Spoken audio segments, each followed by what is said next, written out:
In the beginning, God created the heavens and the earth. The earth was without form and void, and darkness covered the face of the deep. The Spirit of God was hovering over the waters. Day 1. Light. God said, "Let there be light," and there was light.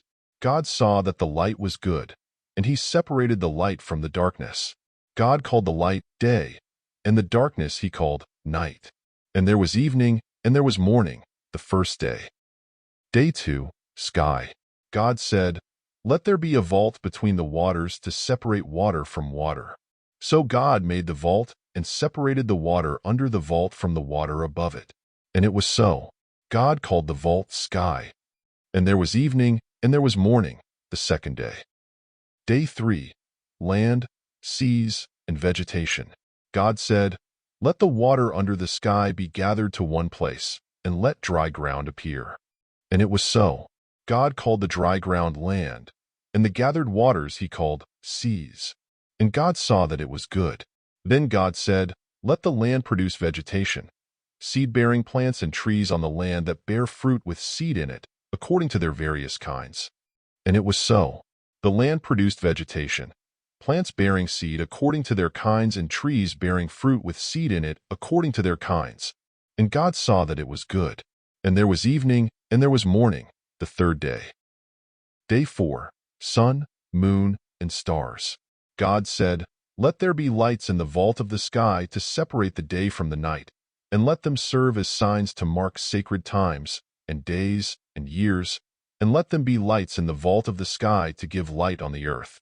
And it was so. God made 2 great lights, the greater light to govern the day and the lesser light to govern the night. He also made the stars. God set them in the vault of the sky to give light on the earth, to govern the day and the night, and to separate light from darkness. And God saw that it was good. And there was evening, and there was morning, the fourth day. Day 5. Creatures of the water and sky. God said, "Let the water teem with living creatures, and let birds fly above the earth across the vault of the sky."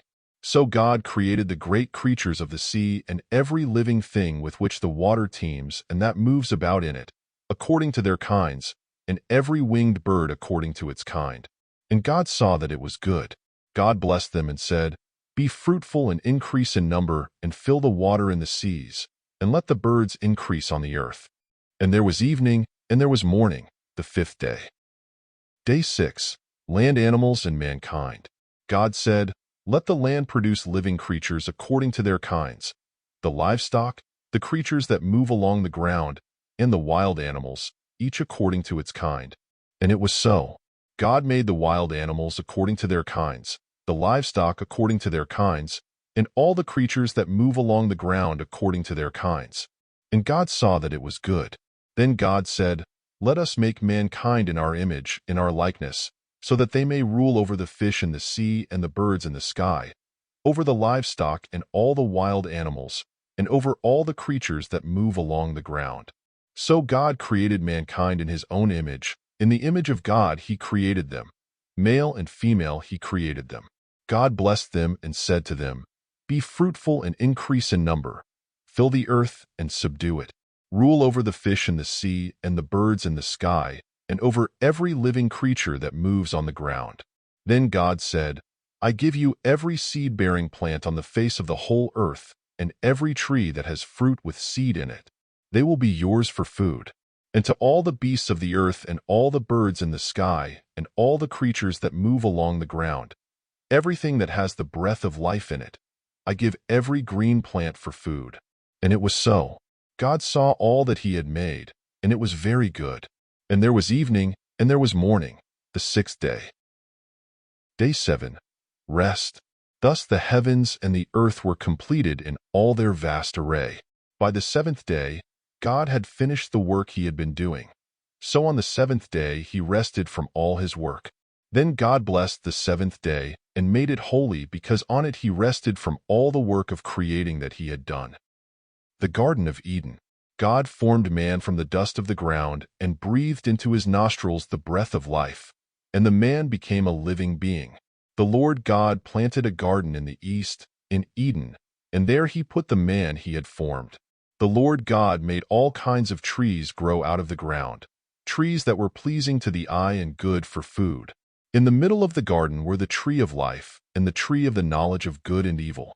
A river watering the garden flowed from Eden. From there it was separated into 4 headwaters.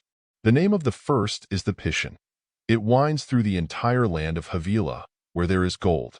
The gold of that land is good. Aromatic resin and onyx are also there. The name of the second river is the Gihon. It winds through the entire land of Cush. The name of the third river is the Tigris. It runs along the east side of Ashur. And the fourth river is the Euphrates. The Lord God took the man and put him in the Garden of Eden to work it and take care of it. And the Lord God commanded the man, "You are free to eat from any tree in the garden, but you must not eat from the tree of the knowledge of good and evil, for when you eat from it, you will certainly die."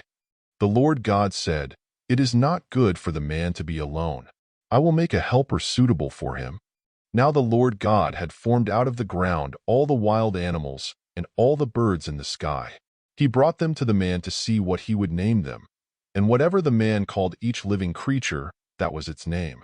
So the man gave names to all the livestock, the birds in the sky, and all the wild animals. But for Adam no suitable helper was found. So the Lord God caused the man to fall into a deep sleep.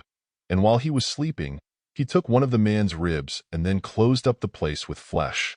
Then the Lord God made a woman from the rib he had taken out of the man, and he brought her to the man.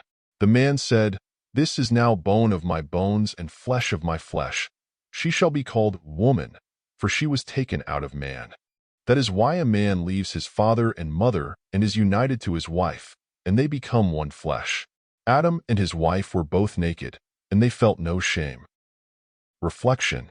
Thus, the story of creation according to the book of Genesis shows the magnificent work of God in creating everything that exists. From the vast cosmos to the smallest creature, everything was created with purpose and care. The creation of mankind, in particular, highlights God's intention for humanity to be stewards of His creation, living in harmony with each other and with nature. The Garden of Eden serves as a beautiful illustration of God's perfect provision and the intimate relationship He desires to have with His people.